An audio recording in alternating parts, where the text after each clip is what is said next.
Hey guys, today I just wanted to answer a few questions some of you had about buying a keyboard. I've been getting questions like that from the very beginning. What kind of keyboard am I using? What's the best one to get? How much money should I spend on it? And I just wanted to address that today. I highly recommend, hands down, the Casio Privia, and that's how you spell it. C-A-S-I-O and then Privia, P-R-I-V-I-A, and you can Google that or look it up and do some research on that. But there are several different keyboards or digital pianos that they offer, and the one I play on, it was about $500 about 5 years ago, and it's a great digital piano. The thing is, the technology has gotten so good now that you used to pay thousands of dollars years ago for a digital piano, which all that means is it's not like a keyboard like an organ where you press it down, the keys are real easy to press down like a keyboard or synthesizer. It is has the feel of a real piano, has the weight on the action when you press the key down. And I really recommend a digital piano over a keyboard for several reasons that we'll get to in a minute. But I just like the Casio Privia, and they're not paying me for an endorsement or anything. I just love the product because the technology is so good. You can get a lot for not much money. $500 for the keyboard that I play on, that's not bad for a digital piano. Full-size keyboard, has the weighted keys, and it's also got several different sounds on there that you can use. You can layer sounds. It's even got a 2-track recorder where you can record yourself playing and then record something else on top of that. So that's pretty good for the price. And the reason I would recommend a digital piano over a keyboard, and again the difference is a keyboard is going to have that light touch like an organ, and a digital piano is going to have the weighted keys, is because it's a lot easier to go from a piano type or a digital piano to a keyboard than it is to go from a keyboard to a piano. It's kind of like if you're used to bench pressing 200 pounds and then you go to 150 pounds, it's no problem. But if you're used to bench pressing 150 and then you go to 200, there is a problem there. It just works your fingers a little more, and there's more of a feel to it, when you have that piano-like touch to it. And I really recommend that. Then if you want to have a keyboard with it as well, nothing wrong with that. But so that's the first thing you have to decide is what you want. That's the first thing I would think about, is whether you want a keyboard or digital piano. If you're just a keyboardist, and you like keyboards and you like the touch of that, so just go for that. That's no problem with that. Second one is size. You're going to be very frustrated if you buy a 5-octave keyboard and you're wanting to play piano stuff on there. It's not going to go low enough. Some of you have probably already experienced that, where you're playing along and then you got to go low with the left hand and you can't. Even if you transpose the keyboard down, then it's kind of weird if you want to go up high again. So I'd recommend getting a full-size keyboard. If you're going to spend the money, go ahead and get something that's good, that you're going to enjoy, that's going to last if you're serious about playing. Get a keyboard or a digital piano that has a full-size 88 keys. And so the size will matter there, I think.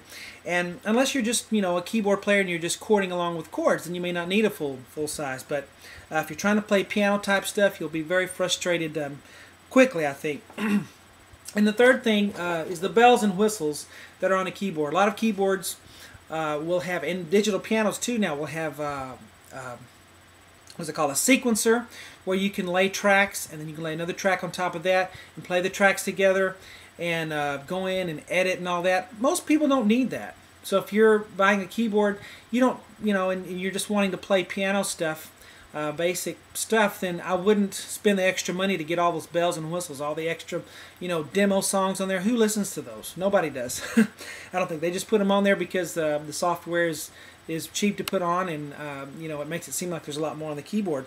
What you want to look at is the sound of the piano. Used to, you'd get a keyboard or a digital piano, and the sampled sound would not really sound as good as you want to. It would kind of sound like a piano, but you could tell it wasn't really piano. Now they're really good, the technology with sampling piano sounds, and you really can't tell the difference if you make a digital recording of a sampled piano sound. So you can get a lot for a little money. Like I said, mine was $500 a few years ago, and you can spend a little more and get a little more stuff on it. But definitely I'd go for the piano feel of the digital piano than the keyboard. field. And the last thing is the price. How much do you want to spend?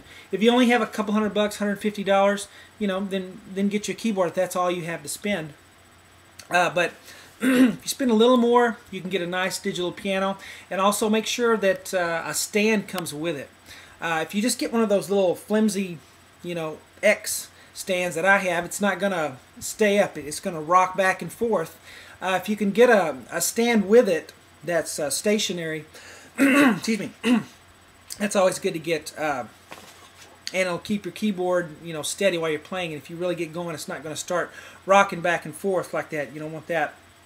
And also make sure it comes with a pedal, a sustain pedal that you can plug into the back, because really piano, you got to have that damper pedal there. So that's what I would recommend. There's lots of digital pianos out there, but I like the Casio Privias because they're cheap.